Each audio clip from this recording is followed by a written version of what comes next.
Donald Trump's 25% tariff hike on steel, aluminium comes into effect. Donald Trump's increased tariffs on imported steel and aluminium from 25 to 50% came into effect on Wednesday. The U.S. president announced an increase in tariffs on May 30, ratcheting up pressure on global steel producers and deepening his trade war. We are going to be imposing a 25% increase. We're going to bring it from 25 to 50 the tariffs on steel into the United States of America, which will even further secure the steel industry in the United States, he said at a rally in Pennsylvania. Later, in a post on his social media platform Truth Social, Trump wrote, "It is my great honor to raise the tariffs on steel and aluminum from 25 to 50, effective Wednesday, June 4. Our steel and aluminum industries are coming back like never before.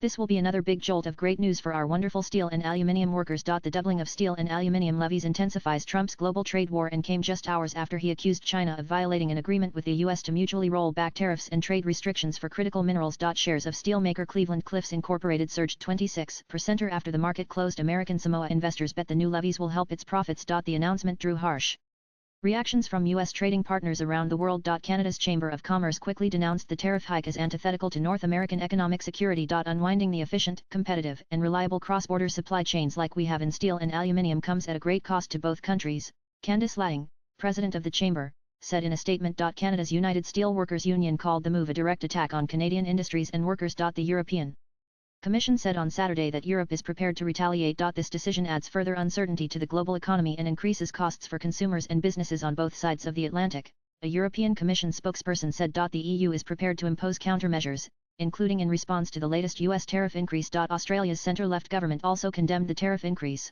with Trade Minister Don Farrell calling it unjustified and not the act of a friend. The United States is the world's largest steel importer, excluding the European Union, with a total of 26.2 million tons of imported steel in 2024, according to the Department of Commerce.